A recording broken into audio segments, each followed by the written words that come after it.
Good morning.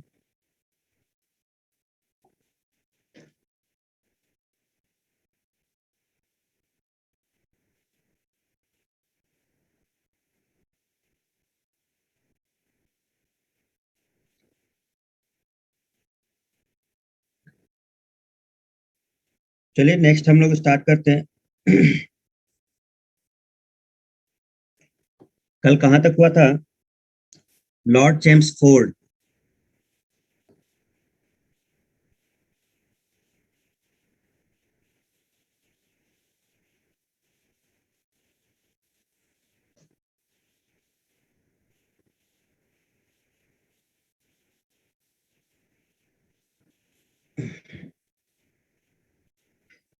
उसके आगे के हम लोग वायसराय देखते हैं।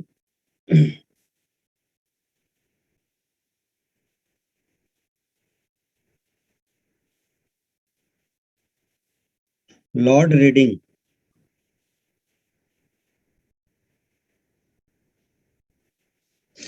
जो अगला वायसराय बन के आया वो है लॉर्ड रीडिंग। ठीक है। 1921 से 1926 तक ये रहेगा। 21 से 26 तक।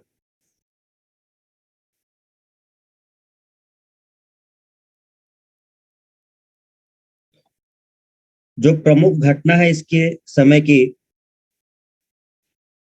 चौरी चौरा।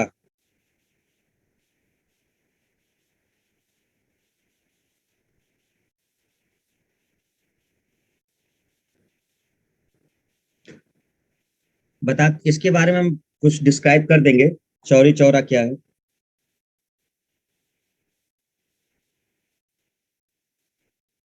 एकमात्र यहूदी वायसराय।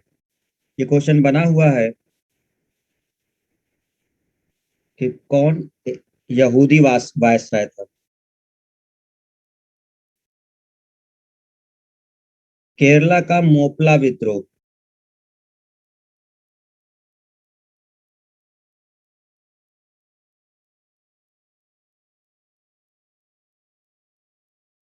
1919 के रॉलेट एक्ट की वापसी।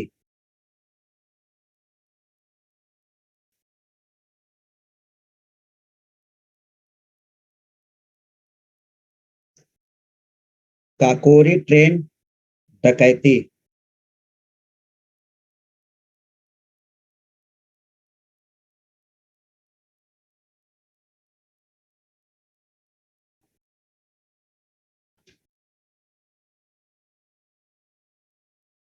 स्वामी श्रद्धानंद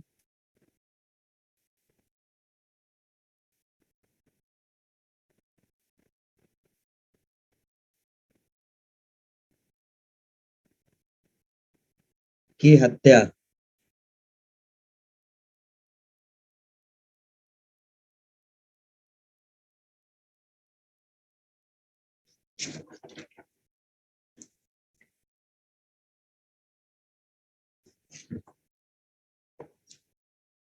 नोट करो।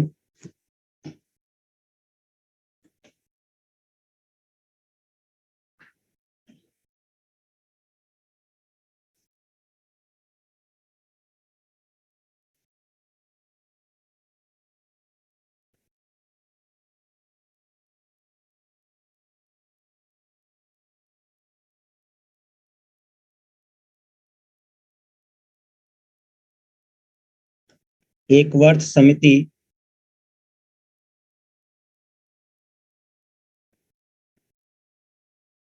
रेल बजट को आम बजट से अलग कर दिया।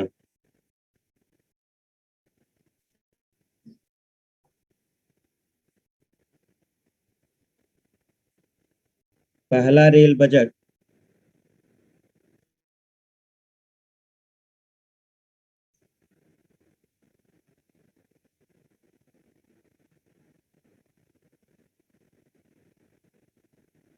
1924 से 25 में।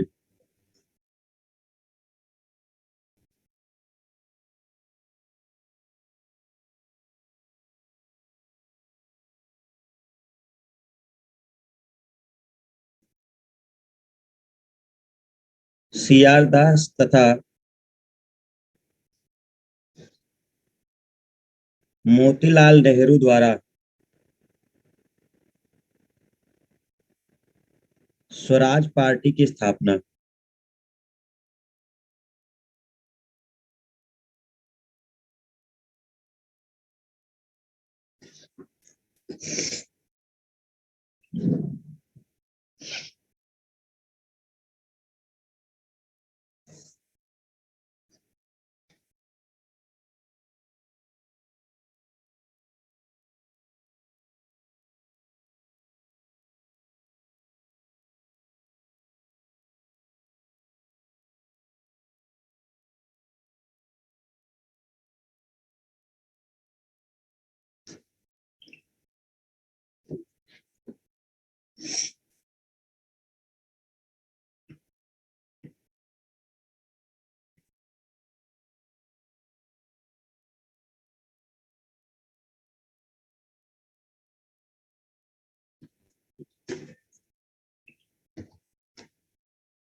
अभिनंदन, किसकी डेट लिखे हो? 1925।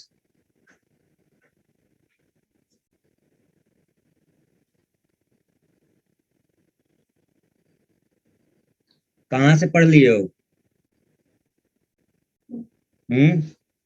1 जनवरी 1923 को स्वराज पार्टी की स्थापना हुई थी चित्तरंजन दास और मोतीलाल नेहरू के द्वारा, जिनको देश बंधु भी कहा जाता है। उसको फिर से रिवाइज करना, तुम जितनी डेट बताते हो सब गलत बताते हो।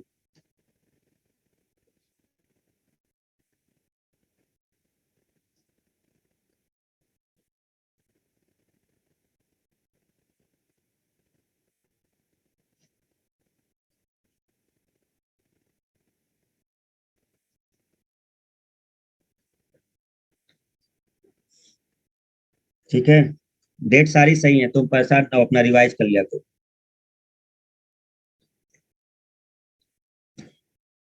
स्वराज पार्टी की स्थापना 1 जनवरी 1923 को हुई थी।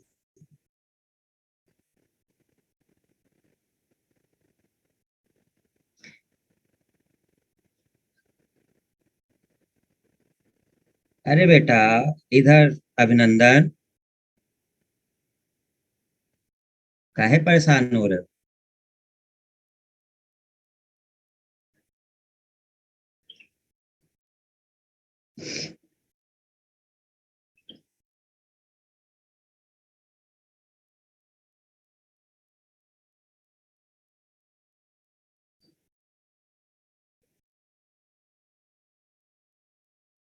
NCERT book? अरे, इसके राइटर को हम वैसे भी नहीं मानते हैं। हमसे कहोगे तो लिखा किसने? रोमिला थापर और वो इरफान हबीब, इन राइटरों को हम वैसे भी नहीं पढ़ते।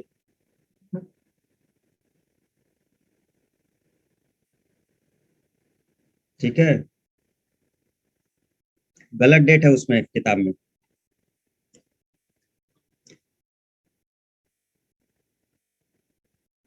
ज्ञानचंद की काहे पढ़ा? बेवकूफ है क्या? किसने तुम्हें कह दिया ज्ञानचंद पढ़ने को? ज्ञानचंद की किताब लेके बैठा हुआ है।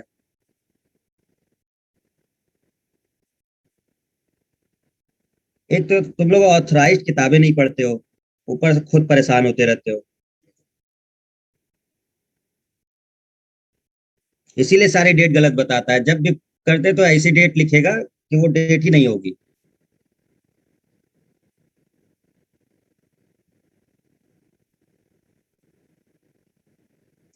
पढ़ना है तो या तो एनसीईआरटी की नई वाली पढ़ो, जो न्यू आई है, या तो फिर किसी ऑथराइज राइटर की बुक पढ़ा करो।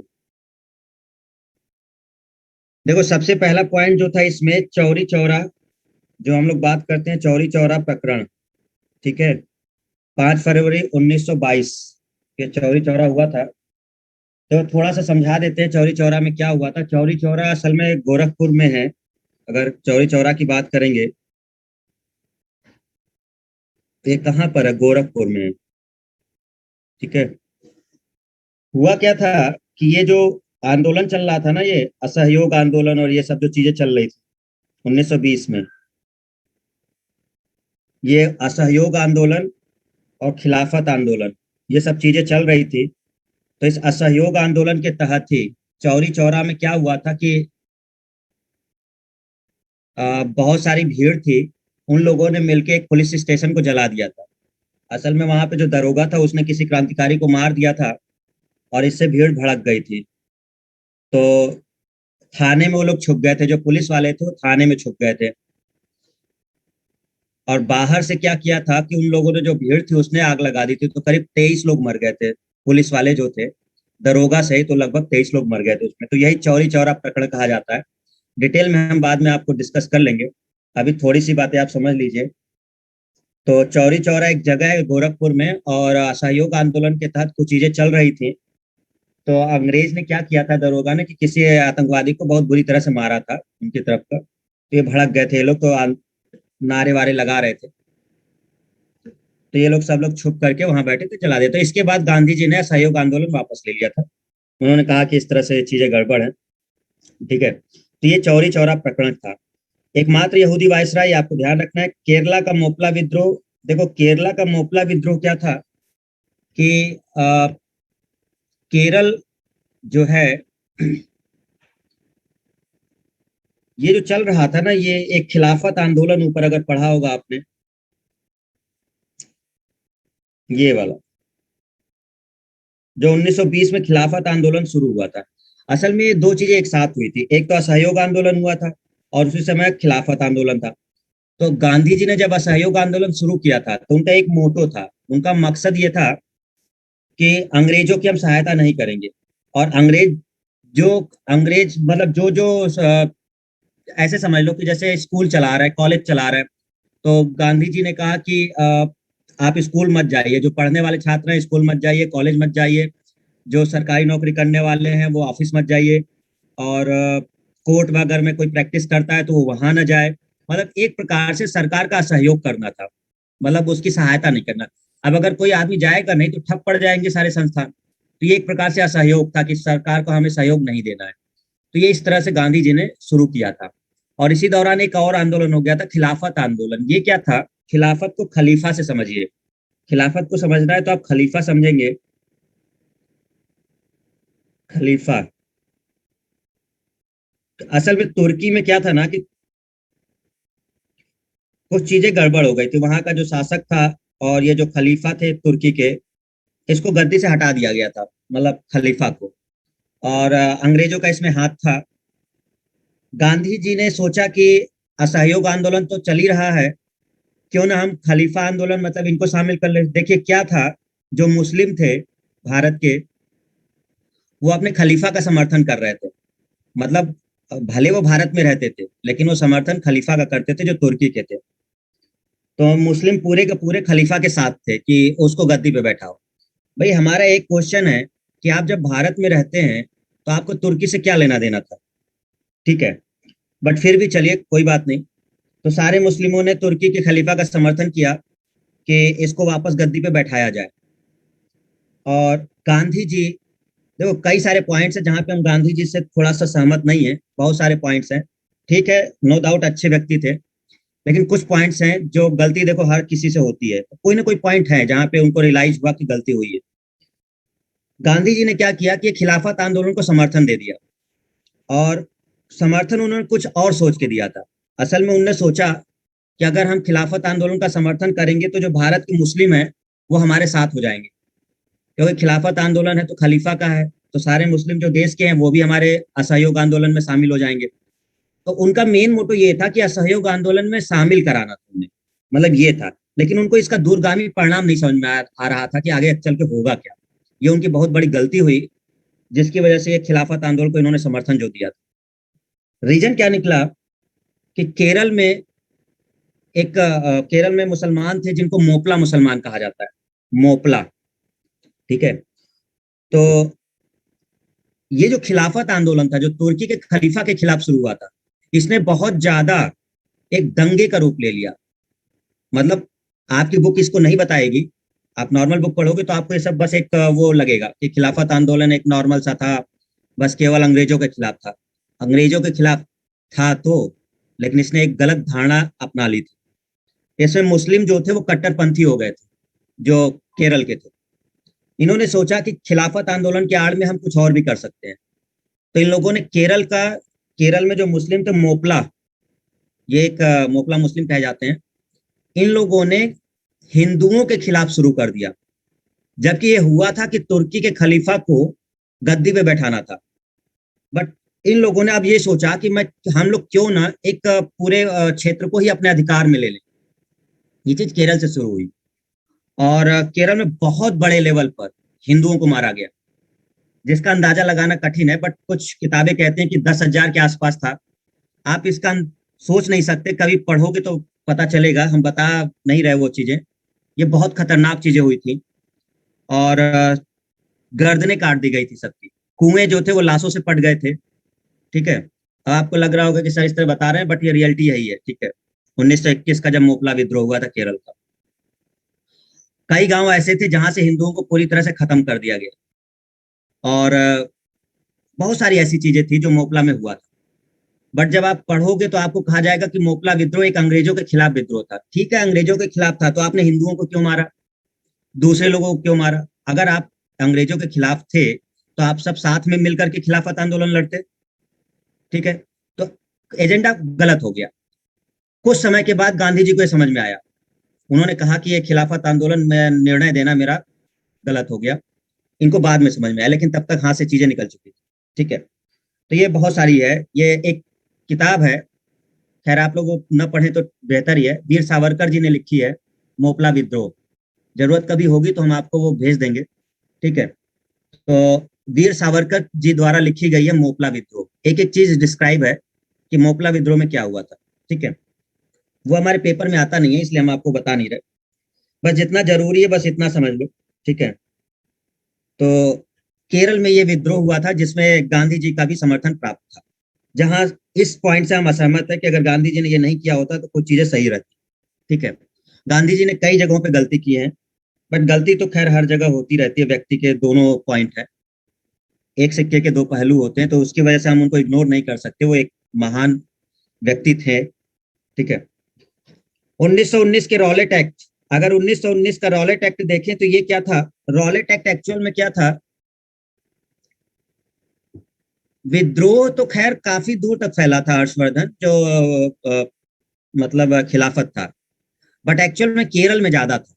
असल में आपको बताए ना, आप आज भी देखिएगा केरल में जो ये चीज है, इसका दूसरा रीजन समझिए। जो अरब व्यापारी आया करते थे, वो अरब व्यापारी केरल में ही सबसे पहले आए थे, बहुत पहले आ गए थे। सात आठवीं शताब्दी में आ गए थे। तो मेनली जो ये लोग बाहर के थे वो सब केरल में ही जाके बस गए थे।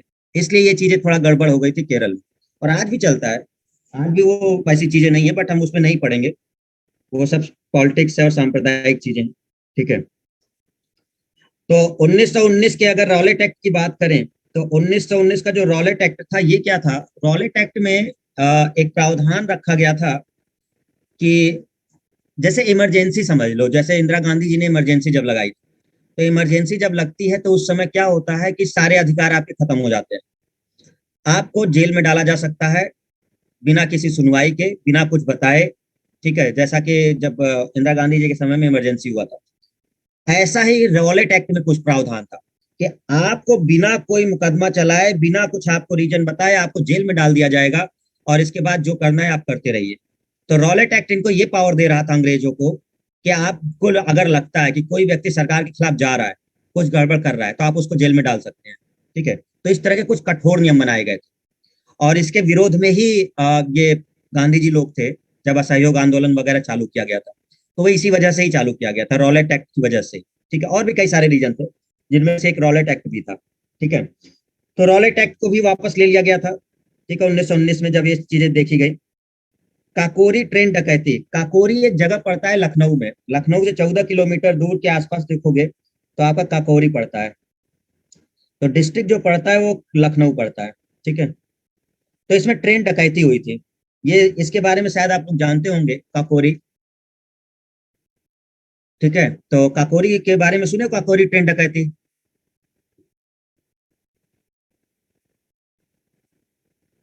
हेलो।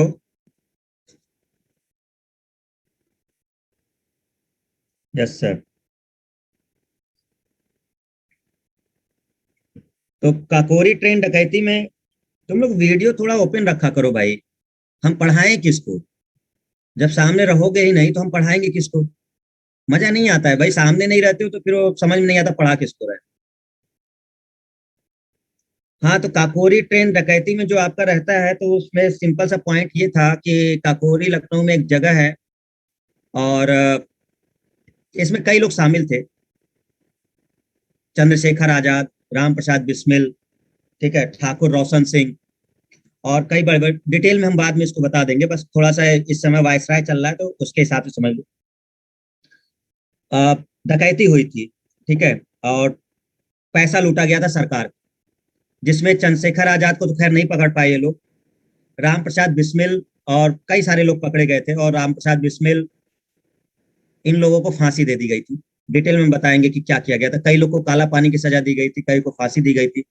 उनमें से एक व्यक्ति थे ठाकुर रोशन सिंह, जिसका इनसे कोई लेना देना नहीं था काकोरी ट्रेन डकैती से, बट फिर भी उनको जेल में डाला गया था और उनको 5 साल की सजा दी गई थी, ठाकुर रोशन सिंह को।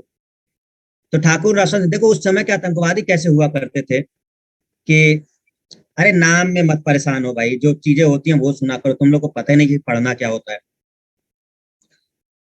तो अब सबसे बड़ी बात ये थी उसमें कि ठाकुर रोशन सिंह ये काफी फेमस है उनके लिए कि 5 साल के लिए उनको जेल होती है, और वो ये देखते हैं कि राम प्रसाद बिस्मिल को फांसी चढ़ा दिया जाएगा। अशफाक उल्ला खां थे, अशफाक उल्ला खां को भी फांसी चढ़ाया गया। तो रोशन सिंह ने पूछा कि मुझे सजा कितनी दी गई, ठाकुर रोशन सिंह ने।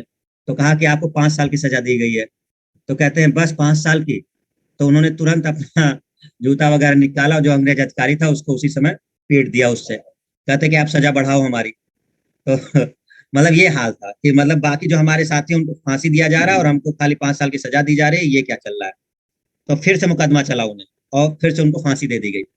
तो फिर वही राम प्रसाद बिस्मिल से वो बोले कि तुम क्या मैं अकेले अकेले जाना चाह रहे थे, मतलब मुझे छोड़ करके? और तीनों लोग की मूर्ति बनी हुई है वही जगह पे। तो आपका तीनों की मूर्ति, उसमें ठाकुर रोशन सिंह है, राम प्रसाद बिस्मिल है, और एक और व्यक्ति है। ठीक है सर, आप बार बार आतंकवादी क्यों आतंकवादी नहीं, क्रांतिकारी भैया। अरे आतंकवादी निकल रहा है क्या? ओहो, सॉरी, क्रांतिकारी। अरे इतना तो समझो यार, तुम लोग ना। चलो अच्छा किए कर दिया, मुझे ध्यान ही नहीं रहेगा मैं क्या बोल रहा हूँ। मतलब तुमको आशा है कि मैं किसी को आतंकवादी कह दूंगा यार? मतलब अपने देश में किसी का वो हो। हम कुछ अलग ही टाइप की किस्म के हैं, जो अच्छा काम किया वो उसको तो हम एकदम बना देंगे एकदम स्वतंत्रता सेनानी, और जो खराब है तो फिर तो उसको हम छोड़ते भी नहीं है ना। तो वो अलग बात है कि उसमें निकल गया होगा, लेकिन क्रांतिकारी है ये सब। हाँ चलो, निकल गया होगा, ठीक है। तो ध्यान रखिएगा। इतने तो तेज हो तुम लोग यार। अब मान लो जल्दबाजी में निकल गया तो अब उसको क्या? भाई किसी और को तो नहीं बोल दिए हैं, महात्मा गांधी को तो नहीं बोल दिए हैं? नहीं ना? उनको महान नेता ही बोला है हमने, हाँ। वो निकल गया वो। असल में बोलते बोलते ये आतंकवादी इतना मेरी जुबान पे आ चुका है ना, कि ये जो ये इतने वो सब है, कि अब सब वही निकलने लग गया है।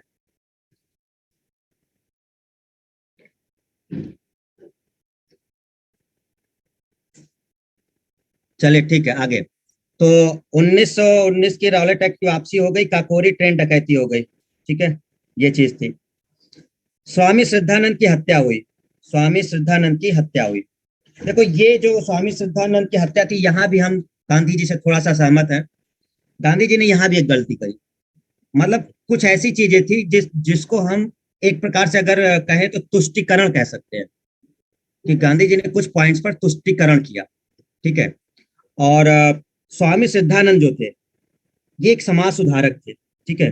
काफी स्थान था इनका समाज में, इसलिए ये इंपॉर्टेंट पॉइंट है, ये जाना जाता है, ये समाज सुधारक थे, ठीक है। और ये आर्य समाज के भी थे, आर्य समाज के भी एक थे। ये काफी अच्छा काम कर रहे थे स्वतंत्रता के रिस्पेक्ट में और उसमें, ठीक है। इनकी हत्या कर दी। किसने हत्या करी? अब्दुल रशीद नाम के एक व्यक्ति ने। अब्दुल रशीद, ठीक है। ये सबको जागृत कर रहे थे, स्वामी सिद्धानंद, और सबको इकट्ठा कर रहे थे अंग्रेजों के खिलाफ या समथिंग। कुछ बातें जो स्वामी सिद्धानंद की, इसको अब्दुल रशीद को अच्छी नहीं लग रही। एक कट्टरपंथी टाइप का था अब्दुल रशीद, ठीक है। तो ये कुछ ज्यादा ही उस तरह का था अपने धर्म को लेकर के। तो इसको स्वामी सिद्धानंद की बातें अच्छी नहीं लग रही थी, तो ये ऐसे ही इनकी सभा में घुस गया था। स्वामी सिद्धानंद कहीं बता रहे थे, प्रवचन दे रहे थे, और ये अब्दुल रशीद वहां पहुंच गया था और इसने स्वामी सिद्धानंद को मार दिया। वो अलग बात है कि आप समझिए जरा, अब्दुल रशीद ने स्वामी सिद्धानंद को मारा और महात्मा गांधी ने अब्दुल रशीद का समर्थन किया। महात्मा गांधी जी क्या कहते हैं? अब्दुल रशीद की कोई गलती नहीं है, ऐसा होता रहता है। अगर कोई समाज सुधारक ऐसा करता है तो कई लोग उसके खिलाफ कोई गलती नहीं मानता, जबकि सारी जनता खिलाफ थी और कह रही थी कि नहीं, इसको सजा होनी चाहिए। महात्मा गांधी जो कि एक बैरिस्टर थे, उन्होंने कहा कि मैं अब्दुल रशीद का केस लड़ूंगा। महात्मा गांधी जी अब्दुल रशीद का केस लड़ने के लिए तैयार हो गए, जबकि अंग्रेजों ने अपनी तरफ से अब्दुल रशीद को फांसी दी है। अगर गांधी जी का बस चलता तो अब्दुल रशीद को छोड़ दिया जाता, बट अंग्रेजों ने इस पूरे मामले को देखते हुए अब्दुल रशीद को फांसी दी थी और महात्मा गांधी इसका केस लड़े थे, ठीक है। तो बहुत सारी चीजें हैं जो इसमें है, ठीक है। तो ये सब चीजें चलती हैं, कोई बात नहीं। अभी तो हम महात्मा गांधी जी का बहुत कुछ बता नहीं रहे। जिस दिन बता देंगे पूरी बायोग्राफी, उस दिन आप तुम क्या सोचोगे आप लोग, वो तो अलग ही बात है, ठीक है। बट अभी महान व्यक्ति हैं तो रहे। दो तीन लोगों का तो हम बहुत अच्छे से बता देंगे ना। एक महात्मा गांधी जी हमारे हैं, और एक है जवाहरलाल नेहरू हैं, और इनका पूरा खानदान, और वो जो है पूरा लेकर के पीछे से लेके आगे तक का सब, ठीक है। और कांग्रेस पार्टी का तो कहना ही क्या है, ठीक है। कांग्रेस पार्टी में जो अच्छे नेता थे, जो देश के लिए काम करते थे, उनको एक किनारे कर दिया जाता था। सबसे बड़ी गलती यही है ना। एक से एक नेता हुए हैं, उनको रखा ही नहीं गया पावर में। सबसे बड़ी पॉइंट यही है केवल।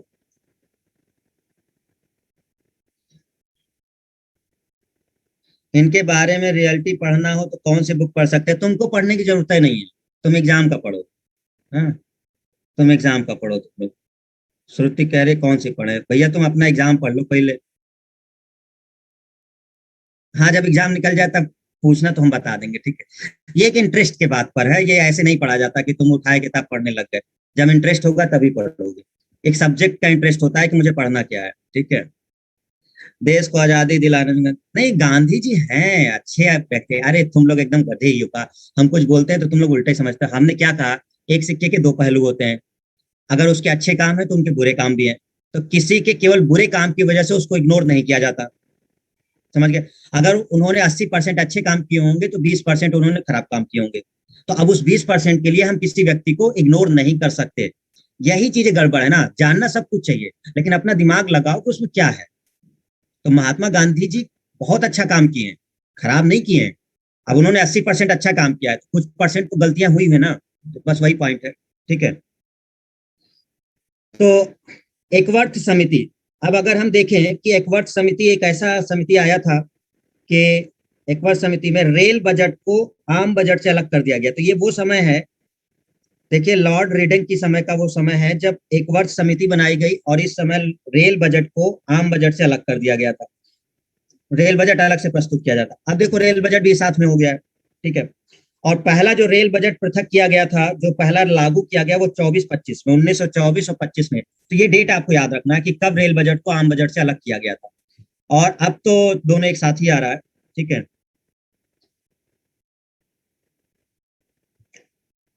और फिर देखिएगा सीआर दास, चितरंजन दास, जिनको देश बंधु भी कहा जाता है, इनको देश बंधु भी कहा जाता है चितरंजन दास जी को, और मोतीलाल नेहरू, इन दोनों के द्वारा स्वराज पार्टी की स्थापना। एक इंपॉर्टेंट पॉइंट है, ध्यान रखिएगा, 1923 में।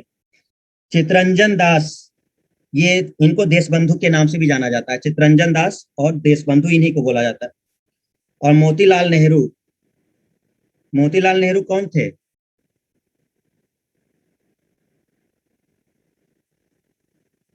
मोतीलाल नेहरू कौन थे? देखो कोई आंसर देगा। कौन दे रहा है answer? Ankit, Irfan, Rafia, Meenu, Shruti. Father of Nehru, PM के पापा। बाहर है ज्योति, कह रही है पीएम के पापा थे। हम्म। नेहरू जी के पिताजी थे, जवाहरलाल नेहरू जी के पिताजी थे मोतीलाल नेहरू। ठीक है। हाँ ठीक है, चलो सही है। तो ये एक पॉइंट था, चलो आगे बढ़ते हैं।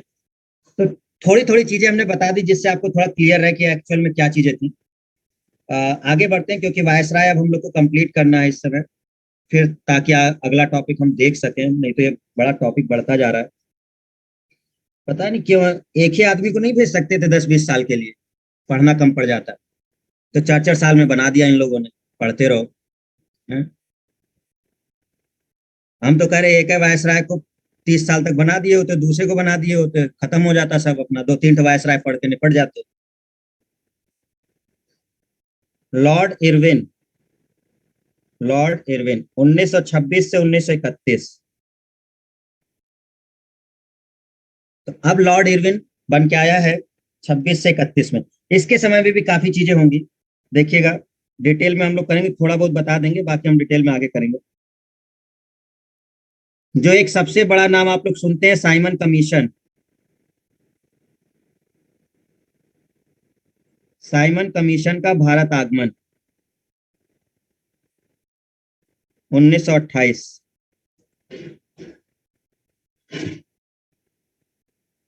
सैंडर्स की हत्या,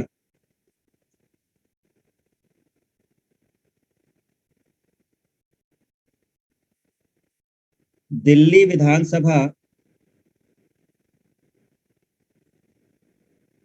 के कक्ष में बम विस्फोट,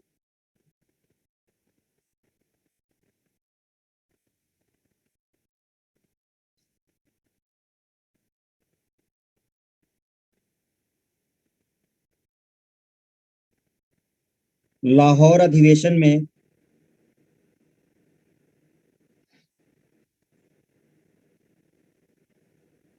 पूर्ण स्वराज का प्रस्ताव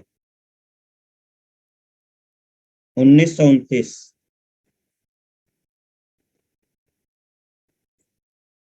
1930 में शारदा अधिनियम,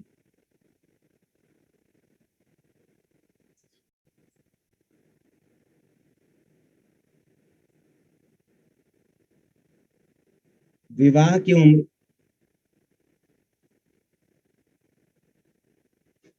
लड़के 18 वर्ष, लड़की 14 वर्ष।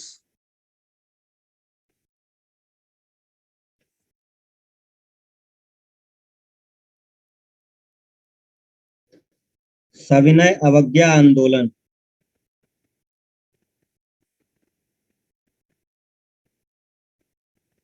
दांडी यात्रा।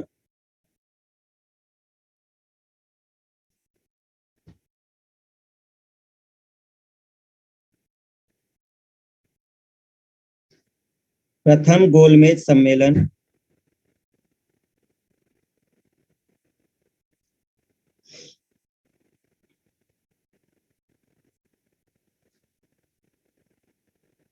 कांग्रेस द्वारा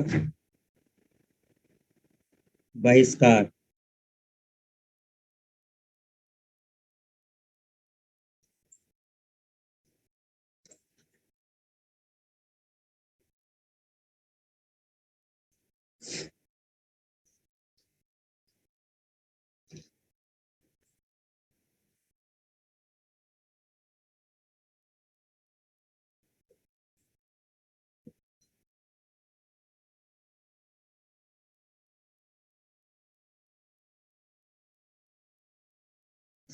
देवेंद्र लिख रहा है लौह लेडी के बाबा हैं मोतीलाल नेहरू। लौह लेडी के बाबा।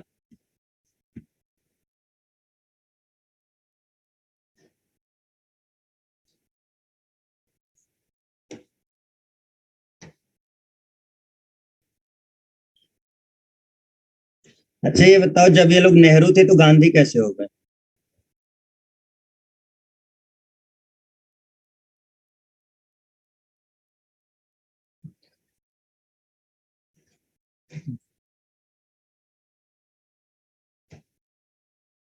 नेहरू की भी कहानी अलग है, नेहरू क्यों नाम पड़ा था, है ना? तो नेहरू का नाम भी अलग है। हाँ, सब टाइटल ले लिए हैं। नेहरू भी एक नहर के नाम पे रखा गया, एक नहर के आसपास का था तो नेहरू टाइटल पड़ा था। क्योंकि इनका जब पीछे का खानदान देखोगे तो कोई और निकलेंगे, और नेहरू टाइटल मिला, फिर उसके बाद गांधी टाइटल लिया।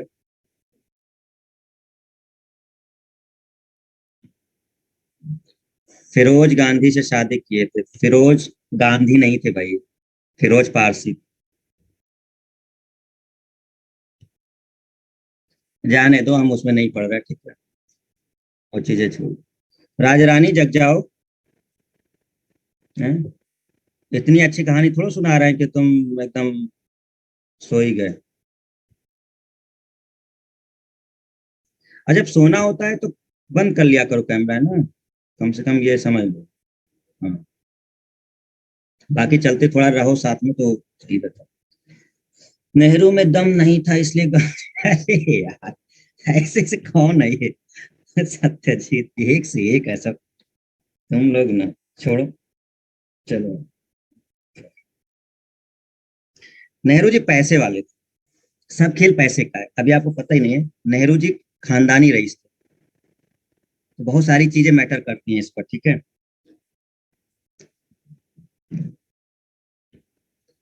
शॉर्ट वाट में हम नहीं बता रहे, जितना तुम्हारे एग्जाम के लिए हम वो डिस्क्राइब करेंगे बस। अब हम नेहरू वेहरू जी के बारे में नहीं जा रहे, उसमें कुछ मतलब नहीं है, हमारा वायसराय न हो पाएगा। चलिए देखिए इसमें क्या हुआ, साइमन कमीशन का भारत आगमन। ये क्या चीज था?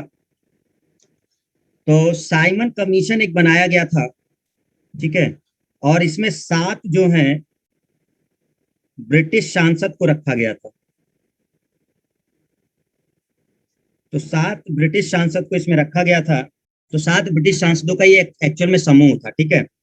और इनको भारत भेजा जा रहा था कि यहाँ का जो संविधान बनाना है, या जो संविधान है उसमें क्या क्या सुधार करने हैं, या किस तरह का संविधान बनाना है। तो ये इनका मेन मोटो ये था कि ये जो जाएंगे वहां पर, तो अगर कोई संविधान बनाना है भारत के लिए, संविधान सुधारों के अध्ययन के लिए, ये एक छोटा सा पॉइंट बता रहे हैं, बाकी डिटेल में आपको समझना होगा, ठीक है। तो एक एक करके हम लोग देख लेंगे। देखो एक्चुअल में क्या था ना, अब तक पूर्ण स्वराज की मांग उठ चुकी थी कि अब हमें पूर्ण स्वराज चाहिए, इसके अलावा कुछ नहीं चाहिए, ठीक है। तो ये देखो 1929 में पूर्ण स्वराज की चीजें चल रही हैं कि अब हम अंग्रेजों का, हम ये चाहते हैं कि अंग्रेज हम हमारे देश छोड़ के चले जाएं, कुल मिला के अब यहाँ का पूरा अधिकार हमको दे दें, ये चल रहा था। तो इसी समय साइमन कमीशन को बना के भेजा गया, और इसमें 7 सांसदों का एक समूह था ये जो भारत आया, यह देखने के लिए कि संविधान सुधार के लिए, अब संविधान आपको भारत के लिए बनाना है, चीजें यहाँ के लिए करनी है, और उस कमीशन में सारे व्यक्ति अंग्रेज हैं, ऑब्वियस सी बात है कि किसी को स्वीकार नहीं होगा। तो इसी चीजों का बहुत विद्रोह हुआ, और हर जगह Simon go back, Simon commission वापस जाओ, इस तरह के नारे चलने लगे। जहां जहां ये साइमन कमीशन पहुंचता था, वहां वहां उनका विद्रोह होता था, लाहौर वगैरह। तो आपने देखा होगा कि पंजाब के क्षेत्र में जब ये चल रहा था साइमन कमीशन का, तो उसमें एक विद्रोह किया था, या आंदोलन शुरू हुआ था। लाला लाजपत राय जो उसमें शामिल थे, और कई लोग थे, तो लाठी चार्ज कर दिया था सैंडर्स, जो पुलिस अधीक्षक था, तो इसने लाठी चार्ज करवा दिया था, और इसमें चोट लग गई थी लाला लाजपत राय जी को, और उसकी वजह से उनकी मृत्यु हो गई। कुछ समय के बाद लाला लाजपत राय की मृत्यु हो गई। तो लाला लाजपत राय जी ने कहा था कि जितनी लाठियां मेरे शरीर में पड़ी हैं, ये जो भी लाठियां आप मार रहे हो, ये अंग्रेजों के ताबूत की कील बनेगा। ऐसा एक स्टेटमेंट दिया था उन्होंने, लाजपत राय जी ने, मरने से पहले, ठीक है। और इससे गुस्सा गए थे बहुत सारे क्रांतिकारी, और क्रांतिकारियों ने सैंडर्स की हत्या कर दी थी। ये आपने अगर कभी कोई सीरियल या मूवी देखा होगा तो ये दिखाया गया है, ठीक है, सैंडर्स की हत्या का, ठीक है ना। तो सैंडर्स की हत्या हुई थी, और ये भी देखा होगा आपने, दिल्ली विधानसभा के कक्ष में बम विस्फोट किया गया था, जो इसमें भगत सिंह भी शामिल थे, ठीक है। अब हाँ, एक पॉइंट है कि अगर गांधी जी चाहते तो शायद भगत सिंह जी को बचा लेते, बट हम नहीं कह सकते कि वो बचा पाते कि नहीं, लेकिन जहां तक अगर वो समर्थन करते तो हो सकता था कि बचाया जा सकता था, बट ऐसा नहीं हुआ। तो सैंडर्स की हत्या हो गई, दिल्ली विधानसभा के कक्ष में बम विस्फोट 1929, ये एक दो पॉइंट है, ठीक है। लाहौर अधिवेशन, ये इंपॉर्टेंट है, किस अधिवेशन में पूर्ण स्वराज की मांग की गई है, ये इंपॉर्टेंट पॉइंट है।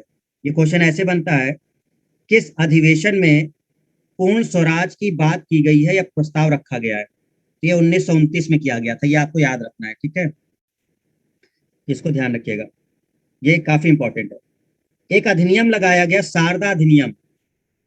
शारदा अधिनियम, देखो इससे पहले आपने देखा था कि लड़की की उम्र कम थी, 12 साल के आसपास थी, अब बढ़ा दी गई है, तो लड़की की उम्र 14 साल कर दी गई। शारदा अधिनियम आया और विवाह का जो उम्र है लड़कियों की वो 14 कर दी गई, बट अभी भी छोटी उम्र है। अभी तो हम लोग का जो 18 वर्ष है वो बहुत बाद में हुआ है, अभी भी लड़की की उम्र 14 वर्ष है इस समय, मतलब बाल विवाह चला करता था उस समय, ठीक है। और विवाह की उम्र जो है वो लड़के की 18 वर्ष हो गई, तो शारदा अधिनियम के तहत अब जो है वो 21 है लड़के की, और लड़की की कितनी है, 18 है, ठीक है। अच्छा, एक और चीज होता है, लड़कियों की उम्र इसलिए रखी जाती है कम कि लड़कियों की जो मेच्योरिटी है वो लड़कों से पहले आ जाती है, ठीक है। अगर हम बायोलॉजिकल देखें तो 2 साल पहले लड़कियां मेच्योर हो जाती हैं एज कम्पेयर टू पुरुष, ठीक है। और लड़कियों के अंदर जो समझ भी होती है, जिम्मेदारी, वो लड़कों से पहले आ जाती है। दूसरा, लड़कियां किसी भी नए लैंग्वेज को जल्दी सीख सकती हैं एज कम्पेयर टू पुरुष। बहुत सारी क्वालिटी है लड़कियों के अंदर, वो अगर ये समझे तो, ठीक है। बट लड़कियां तो पापा की परी हैं, वो कुछ और समझती हैं, तो क्या किया जाए, ठीक है। तो बहुत सारी क्वालिटी भी है, ऐसा नहीं है, बट उसका उपयोग करने की बात है ना। सविनय अयोध्या आंदोलन की अगर हम लोग बात करें तो सविनय अयोध्या आंदोलन ये है आपका। देखो ये क्या चीज था, ये असल में नमक पे कर लगा दिया था अंग्रेजों ने। तो अगर आपको पता हो कि नमक पर भी कानून कानून आ गया था कि अ, नमक का उत्पादन करना है, व्यापार करना है, तो सब पे कर देना होगा, टैक्स देना होगा। और नमक एक ऐसी चीज की जिसके बिना आप रहेंगे नहीं भाई, पूरे देश में हर व्यक्ति खा रहा है, तो नमक जैसी चीज पे कर लगाना मतलब बहुत बड़ी बात थी। तो इससे गांधी जी ने एक ये सविनय अयोग्या, अवज्ञा, मतलब हम आपके इस कानून का अवहेलना करते हैं, हम आपके इस नमक कानून को नहीं मान रहे, ठीक है। और उन्होंने दांडी मार्च निकाला था, अहमदाबाद से लेकर के और समुद्र तक ये गए थे, लगभग 350 किलोमीटर के आसपास की दूरी थी, और पैदल तय किया था इन्होंने। तो दांडी यात्रा की गई थी, तो वो सविनय अयोग्या आंदोलन का ही पार्ट था। और ये रिलेटेड किससे था, तो नमक पर जो टैक्स लगाया गया था के विरोध में, ठीक है। तो आपने ये समझा होगा कि वहां पर जाकर के गांधी जी ने नमक को हाथ में उठाया था और कहा था कि हम इस कानून को नहीं मानते। तो इस तरह से एक चीजें थी, ठीक है। प्रथम गोलमेज सम्मेलन की अगर बात करें तो ये 3 सम्मेलन होंगे, गोलमेज 3 सम्मेलन होंगे, और ये वहां होंगे, इंग्लैंड में होंगे, ठीक है, लंदन। तो प्रथम गोलमेज सम्मेलन ये बस इसलिए हो रहा है कि भारत को किस तरह से चलाना है, क्या हम मतलब इनको पूरा स्वतंत्रता दे दें, क्या यहाँ के पार्टी को ये देने लायक है कि वो देश को चला सकते हैं, मतलब भारत को, इन सब मुद्दों पे चीजें चल रही हैं। तो प्रथम गोलमेज सम्मेलन होगा, फिर द्वितीय होगा, फिर तृतीय होगा, तीनों गोलमेज सम्मेलन इंग्लैंड में ही होंगे, ठीक है, बाहर ही होंगे, भारत में नहीं होंगे। और इसमें कांग्रेस शामिल नहीं थे। देखो इसमें रीजन क्या था कि भाई पूछा गया कि आप लोग क्या देश चला सकते हैं, जब गोलमेज सम्मेलन हुआ तो पार्टियों से, यहाँ की पार्टियों से पूछा गया कि आप लोग देश चला सकते हैं तो देश हम आपको हाथ में दे दें। ये कहने की बातें हैं, उनका मोटो ये नहीं था देने का। तो अब सबसे बड़ी दिक्कत क्या थी पता है, एक मुस्लिम लीग बना हुआ था यहाँ, एक कांग्रेस बना हुआ है, उधर सब अलग अलग चल रहा है। तो कांग्रेस कह रही है कि हम देश चला लेंगे, मुस्लिम लीग कह रही है कि मुस्लिम की संख्या ज्यादा है, तो मुस्लिम का जो वो सत्ता है वो हमें दे दो, मतलब मुस्लिमों के लिए हम देखें। ये एक अलग चल रहा था, ठीक है। और इधर डॉक्टर भीमराव अंबेडकर साहब थे, वो भी शामिल थे। बट डॉक्टर भीमराव अंबेडकर साहब कहते हैं कि जो दलित लोग हैं वो कांग्रेस को ज्यादा नहीं मानते हैं, तो उनके लिए कांग्रेस कैसे कर सकती है, तो हम केवल कांग्रेस के हाथ में नहीं दे सकते। मतलब बहुत कंफ्यूजन था। तो इनको ये नहीं समझ में आ रहा था कि असल में किसके हाथ में दिया जाए, क्योंकि कांग्रेस अब देखो मुस्लिम के लिए कौन कह रहा है, मुस्लिम लीग कह रही है, वो कह रही है कि ये इनको समर्थन नहीं देंगे, मुस्लिम हमको समर्थन देंगे क्योंकि मुस्लिम लीग को देंगे। डॉक्टर भीमराव अम्बेडकर किसको कह रहे हैं, वो कह रहे हैं कि दलित लोग कांग्रेस को नहीं देंगे। तो फिर कैसे होगा, फिर कैसे चलाएंगे कांग्रेस लोग, यहाँ एक गड़बड़ हो गई। कांग्रेस कह रहा है नहीं कि हम ही सबसे बड़ी पार्टी है, हम चलाएंगे। कोई बेसिक फैसला ही नहीं हो पा रहा है, तो कोई निर्णय ही नहीं निकला। न प्रथम गोलमेज सम्मेलन का कोई निर्णय निकला, न दूसरे में निर्णय निकला थी, कोई मतलब ही नहीं निकलता था, बस सम्मेलन होता था, सब ऐसे ही अनिर्णित होकर के चला आता था। 3 बार होगा और तीनों बार अनिर्णित रहेगा, कोई मतलब नहीं निकलेगा इसका, और तीनों इंग्लैंड में होंगे। ठीक है, तो बस आपको ये ध्यान रखना है कि कब कब हुए हैं, तो वो डेट याद रखना। तो अभी पहला बता दिया हमने, प्रथम गोलमेज सम्मेलन 1930 का आपका, और इंग्लैंड में है, भारत में नहीं है, तीनों इंग्लैंड में। ठीक है, गोल मेज क्यों कहा जाता है, क्योंकि एक गोल मेज होती है, उसके चारों तरफ बैठते हैं। ठीक है, गोल मेज होती है और चारों तरफ बैठते हैं वो लोग। इस वजह से वो गोल मेज सम्मेलन कहा जाता है, बस इसलिए बोला जाता है वो। ठीक है, ध्यान रखिएगा इसको, गोल मेज सम्मेलन। तो आई होप कि ये चीजें आपको क्लियर हो गई हैं। हमने आपको देखा कि लॉर्ड रीडिंग की अगर हम लोग बात करें तो चौरी चौरा है, यहूदी वायसराय है, केरला का मोपला विद्रोह है, रॉलेट एक्ट जो एक काला कानून कह लीजिए, जैसे कि जबरदस्ती किसी को पकड़ के जेल में डाल देना, उसका अपराध नहीं है फिर भी उसको डाल देना जेल में, ये रॉलेट एक्ट था एक। काकोरी ट्रेन डकैती, जो सरकार का सोना लूट लिया गया था। काकोरी एक टाउन है जो आपका लखनऊ से 14 किलोमीटर के आसपास पड़ता है। स्वामी सिद्धानंद की हत्या कर दी थी, ये बहुत बड़ी न्यूज थी उस समय की, स्वामी सिद्धानंद की। ठीक है, और एक वर्ष समिति, रेल बजट को आम बजट से, ये सब आपको याद रखना है। स्वराज पार्टी की स्थापना याद रखनी है 1923। लॉर्ड इरविन को याद रखना है क्योंकि साइमन कमीशन इसके समय में आया था, लॉर्ड इरविन के समय, और ये काफी क्वेश्चन बनता है। देखिए 1928 में आया था भारत। सैंडर्स की हत्या भी आपको ध्यान रखना है, इसी के समय में हुई है। और दिल्ली विधानसभा में बम विस्फोट आपका ये भी। पूर्ण स्वराज का प्रस्ताव कब रखा गया, लाहौर अधिवेशन में 1929। वेरी इंपॉर्टेंट है, ध्यान रखिएगा, ये याद करना ही करना है। शारदा अधिनियम पढ़ सकते हो, नहीं भी पढ़ोगे तो चलेगा, लेकिन याद रखिएगा कि शारदा अधिनियम इरविन के समय में आया था। दांडी यात्रा इंपॉर्टेंट है कि दांडी यात्रा कब शुरू हुई थी और कहाँ से कहाँ तक गई थी। तो दांडी यात्रा असल में साबरमती अहमदाबाद से शुरू हुआ था। ठीक है, और समुद्र तक तक गया था। तो दांडी यात्रा 1930 में किया था, और किसके विरोध में था, तो ये नमक पे जो टैक्स लगा था उसको खत्म करने के लिए था। करके हम देखेंगे आगे। पहला गोल में सम्मेलन आपका इरविन के समय होगा, इंग्लैंड, जिसका मेन मोटो ये था कि भारत में जो शासन है वो किस प्रकार से चलाया जाए। ठीक है, बट कोई निर्णय नहीं निकल पा रहा। तो ये कुछ चीजें थी जो आपको ध्यान में रखनी है। चलो 10 मिनट हम लोग देख लेते हैं अपना वो, जहां तक हम लोगों ने किया था 59 शायद 60 तक हो गया था। 60 के बाद आप लोग को करना है, चलो 60 के बाद जरा क्वेश्चन देखो। 60,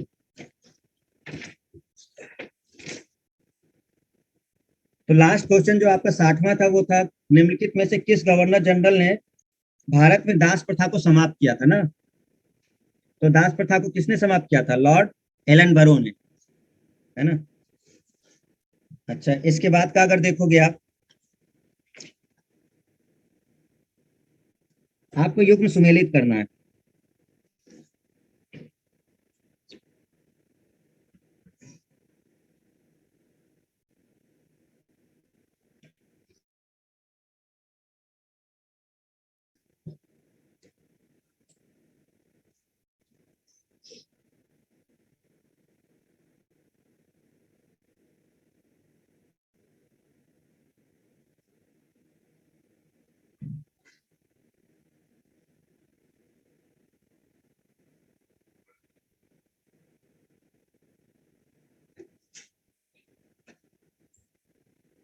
क्या पूछा है क्वेश्चन, किसी ने क्वेश्चन पूछा है कि सर दांडी यात्रा कहाँ से कहा था? बताया तो था कि अहमदाबाद के साबरमती से शुरू हुआ था और दांडी तक गया था। दांडी जगह का नाम था भाई, उसी वजह से दांडी यात्रा नाम पड़ा है।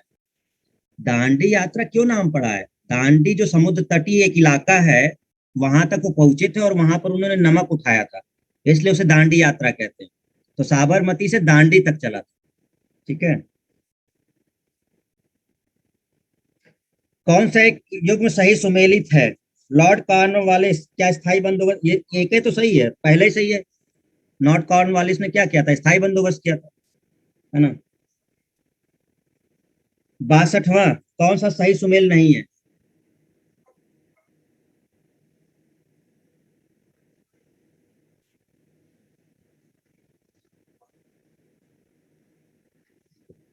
लॉर्ड कॉर्नवालिस स्थायी बंदोबस्त बिल्कुल सही है। लॉर्ड वेलेजली सहायक संधि सही है। लॉर्ड डलहौजी राज हड़पने की नीति सही है। लॉर्ड कैनिंग ये गलत है। लॉर्ड कैनिंग उच्चतम निष्क्रियता ये चीज इसकी नहीं है, जॉन लॉरेंस की।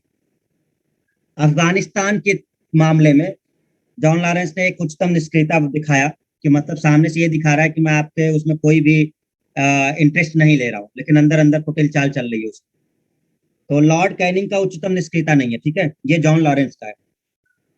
स्थायी बंदोबस्त ये तो अभी अभी पढ़ा। स्थायी बंदोबस्त जल्दी से बता दो किसके में है?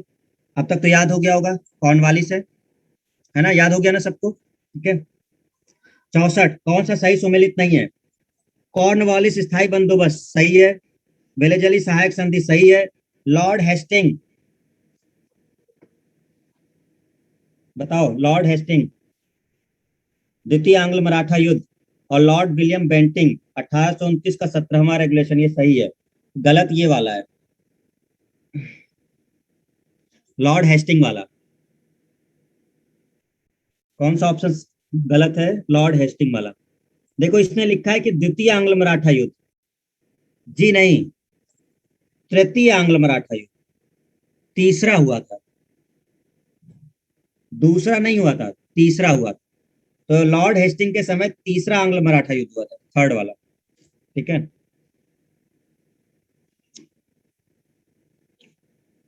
तो बताइए द्वितीय वाला किसके समय हुआ था? एनीवन?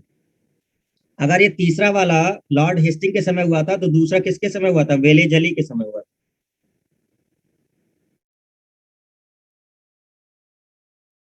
और हेस्टिंग के समय तीसरा हुआ। पेशवाई को कब समाप्त किया गया? देखो पेशवा का पद समाप्त कर दिया गया 1818 में। पेशवा पद समाप्त कर दिया गया किसके समय? हेस्टिंग के समय। लॉर्ड हेस्टिंग के समय ही समाप्त किया गया है। लॉर्ड हेस्टिंग के समय पेशवा पद समाप्त कर दिया गया, ठीक है, इस समय हेस्टिंग ही था। 66 किसने राजपुताना की देशी रियासतों के साथ वर्ष 1718 और इसमें अधीनस्थ संधि की बात की थी? अधीनस्थ संधि की बात किसने की थी? असल में ये चीज थोड़ा सा वो है, आ,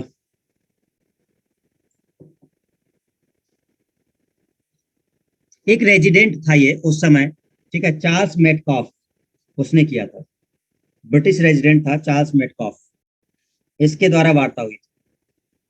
67 लॉर्ड सही सुमेलित नहीं है, जो सुमेलित नहीं है वो बताना है।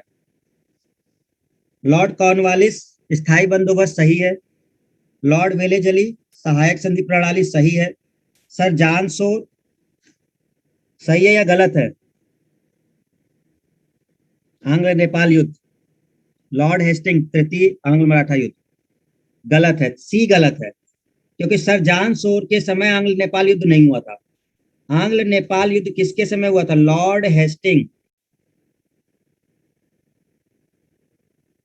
लॉर्ड हेस्टिंग के समय हुआ था, ठीक है, ये भी लॉर्ड हेस्टिंग के समय हुआ था। तो जॉन लॉर्ड सन जॉर्ज सोर के समय नहीं हुआ। 68 68 कौन सा एक सही सुमेलित है? अब बताना है सुमेलित कौन है।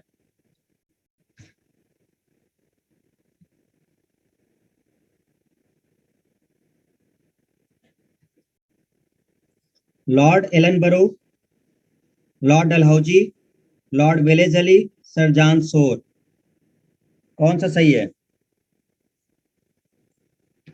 Option C, option C Lord Wellesley वाला सही है। लॉर्ड वेलेजली करेक्ट है बिल्कुल। चतुर्थांग में सूर्य 1799, टीपू सुल्तान की जिसके बाद मौत हो गई, लॉर्ड वेलेजली किस समय हुआ था। 69 कौन सा युग में सही सुमेलित नहीं है? डलहौजी, अवध का विलीनीकरण, दफरेन, कांग्रेस की स्थापना, विलियम बेंटिंग चार्टर एक्ट 1833 का, लॉर्ड लिटन प्रथम आंग्ल अफगान युद्ध का प्रारंभ। जल्दी बताइए कौन सा? ऑप्शन डी, सौरभ, हेमा, अदिति, प्रिया, कोमल, सौरभ, सब लोग डी दे रहे हैं भाई। ज्योति, सही है। लॉर्ड लिटन इसके समय में दूसरा हुआ है, पहला नहीं हुआ। द्वितीय आंग्ल अफगानी। ठीक है। इसने बोला है कौन सुमेलित नहीं है, तो ये पहला गलत है, पहला नहीं हुआ था, द्वितीय आंग्ल अफगान हुआ था लॉर्ड लिटन के समय। क्लियर है।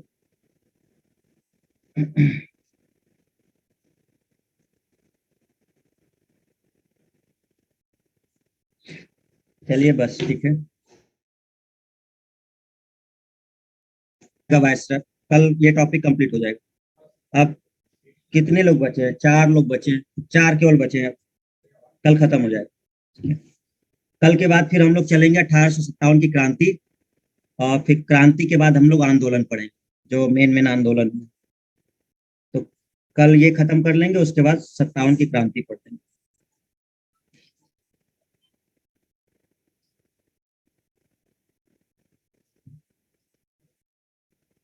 अरे अभी काफी बाकी है भाई, 1857 में बहुत कुछ बाकी है।